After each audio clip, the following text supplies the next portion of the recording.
নমস্কার বন্ধুরা, পদ্ধতির রান্নাঘরে আপনাদের সবাইকে স্বাগত। পরোটা আমরা সবাই খেতে ভালোবাসি এবং পরোটা আমরা অনেকভাবে খেয়ে থাকি, কিন্তু আমি আজকে একদম নতুন ধরনের রাঙা আলুর পরোটার রেসিপি নিয়ে চলে এসেছি। এই পরোটা বাচ্চাদের টিফিনেও কিন্তু আপনি স্কুল কলেজে যাওয়ার সময় দিতে পারবেন বা অফিসের টিফিনেও বানিয়ে দিতে পারবেন। পুর ভরা ঝামেলা ছাড়া মাত্র 10 থেকে 15 মিনিট হাতে সময় থাকলে আপনিও কিন্তু তৈরি করে নিতে পারবেন। তাহলে চলুন বন্ধুরা, দেখে নিন আমি কিভাবে রাঙা আলুর পরোটার রেসিপিটা তৈরি করি। এখানে 4টে রাঙা আলু নিয়েছি, ওজনে 500 গ্রাম। রাঙা আলুটা পরিষ্কার করে ছাড়িয়ে ভালো করে ধুয়ে নিয়েছি। এবারে রাঙা আলুটা সেদ্ধ করে নেব।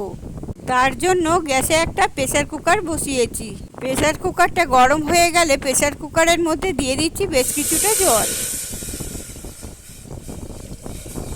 এবারে প্রেসার কুকারের মধ্যে দিয়ে দিচ্ছি ধুয়ে রাখা রাঙা আলুগুলো।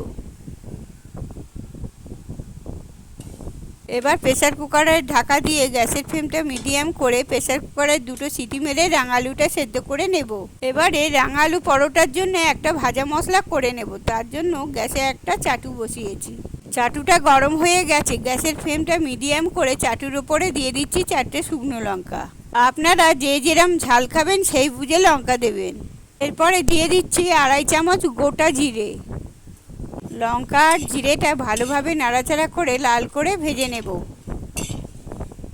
লঙ্কা আর জিরেটা লাল করে ভাজা হয়ে গেছে। এবারে লঙ্কা জিরেটা একটি পাত্রে ঢেলে নেব। এবারে লঙ্কা জিরেটা ঠান্ডা হয়ে গেলে মিক্সিতে গুঁড়ো করে নেব।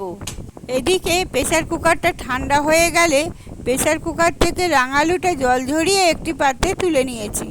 এবারে রাঙা আলুটা হালকা গরম অবস্থায় ভালো করে মেখে নিতে হবে।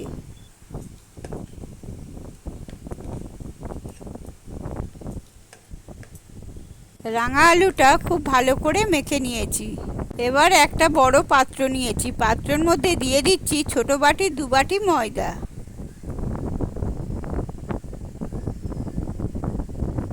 এরপরে দিয়ে দিচ্ছি প্রয়োজন মতো নুন। দিয়ে দিচ্ছি 2 চামচের মতো চিনি। চিনিটা সম্পূর্ণ অপশনাল, দিতেও পারেন আবার নাও দিতে পারেন, তবে রাঙা আলু পরোটায় একটুখানি চিনি দিলে পরোটার টেস্টটা খুব সুন্দর হয়। এরপরে ময়ানের জন্য দিয়ে দিচ্ছি 6 চামচের মতো সাদা তেল। আপনারা যদি আরও একটু বেশি ময়ান পছন্দ করেন তাহলে আরও একটু তেল দেবেন। এবারে তেলের সাথে ময়দাটা ভালোভাবে মাখিয়ে ময়দাটা তেলের সাথে ঘষে ঘষে ময়ান করে নিতে হবে। ময়দার ময়ান হয়ে গেছে। এবারে 1 চামচ জোয়ান হাতে ঘষে ময়দার মধ্যে ছড়িয়ে দিলাম। জোয়ানটা আপনারা অবশ্যই দেবেন, কারণ জোয়ান দিলে হজমে সাহায্য করবে। এরপরে দিয়ে দিচ্ছি ভাজা মশলার গুঁড়োটা। এবারে দিয়ে দিচ্ছি মেখে রাখা রাঙা আলুটা।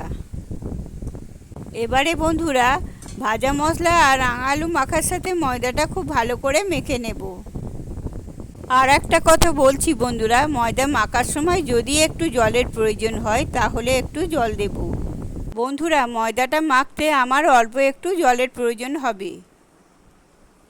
প্রায় হাফ কাপ জল ময়দা মাখার মধ্যে লেগে গেছে। এবার ময়দাটা খুব ভালো করে মেখে নেব। জলটা আপনারা বুঝে ব্যবহার করবেন, যেহেতু রাঙা আলু দিয়ে ময়দাটা মাখা হয়েছে, যাতে খুব বেশি নরম বা খুব বেশি শক্ত না হয়ে যায়। লুচি পরোটার যেই রকমই ময়দা মাখে ঠিক ওই রকমই করে ময়দাটা মেখে নিতে হবে। ময়দা মাখাটা হয়ে গেছে। দেখুন, ময়দা মাখাটা খুব বেশি নরম বা খুব বেশি শক্ত হবে না, এই রকমই ভাবে ময়দাটা মেখে নেবেন। এবার আমি পরোটার জন্য লেচিগুলো কেটে নেব। পরোটার লেচি যেরকম সাইজের হয় তার থেকে একটু বড় সাইজের করে রাঙা আলুর পরোটার লেচিগুলো করে নিতে হবে। দেখুন, রাঙা আলুর পরোটার লেচিগুলো ঠিক এই রকমই সাইজের হবে। এইভাবে আমি সব লেচিগুলো কেটে নিয়েছি। ছোট বাটি 2 বাটি ময়দা আর 500 রাঙা আলুতে মোট 12টা পরোটার লেচি হয়েছে। এবারে এই লেচিগুলোকে একটু গোল করে নেব।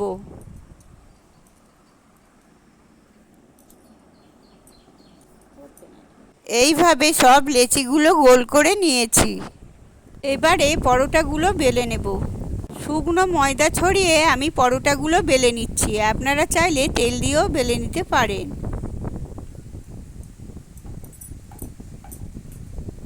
দেখুন একটা পরোটা বেলা হয়ে গেছে, আরও একটা পরোটা বেলে আপনাদের দেখাবো।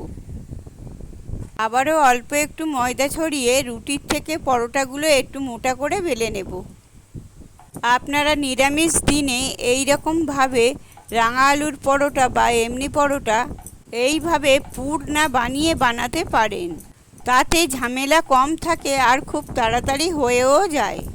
আরও একটা পরোটা বেলা হয়ে গেছে, এইভাবে বাকি পরোটাগুলো বেলে নেব। এবারে পরোটাগুলো ভেজে নেব, তার জন্য গ্যাসে একটা চাটু বসিয়েছি। চাটুটা গরম হয়ে গেছে, এবার পরোটাটা চাটুর উপরে দিয়ে দিলাম। প্রথমে রুটির মতো উল্টে পাল্টে পরোটাটা ভালোভাবে সেঁকে নেব। এই সময় আমি গ্যাসের ফ্লেমটা মিডিয়াম করে দিয়েছি। হাই ফ্লেমে রেখে পরোটা ভাজবেন না, তাতে পরোটাটা পুড়ে যেতে পারে। রুটির মতো পরোটাটা ভালোভাবে সেঁকে নিয়েছি।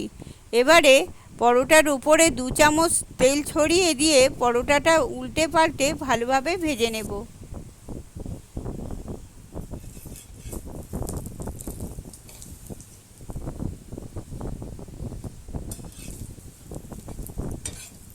পরোটা ভাজা হয়ে গেছে, পরোটা একটি পাত্রে তুলে নিলাম। এইভাবে বাকি পরোটাগুলো ভেজে নেব। এই পরোটা এতটাই নরম হয়, তরকারি দিয়ে খাওয়ার প্রয়োজন হয় না। আর টমেটো সস দিয়ে এই পরোটা খেতে দারুণ লাগে। আশা করছি আমার আজকের রেসিপিটা আপনাদের ভালোই লাগবে। এই রেসিপিটা আপনাদের ভালো লাগলে একটা লাইক, শেয়ার আর কমেন্ট করে জানাবেন। আর আপনারা যদি আমার চ্যানেলে নতুন এসে থাকেন, আমার চ্যানেলটাকে সাবস্ক্রাইব করার অনুরোধ রইল। আর পাশে থাকা বেল আইকনটা প্রেস করবেন, যাতে নতুন নতুন রেসিপি সবার আগে আপনাদের কাছে পৌঁছে যায়। ভালো থাকবেন, সুস্থ থাকবেন, ধন্যবাদ।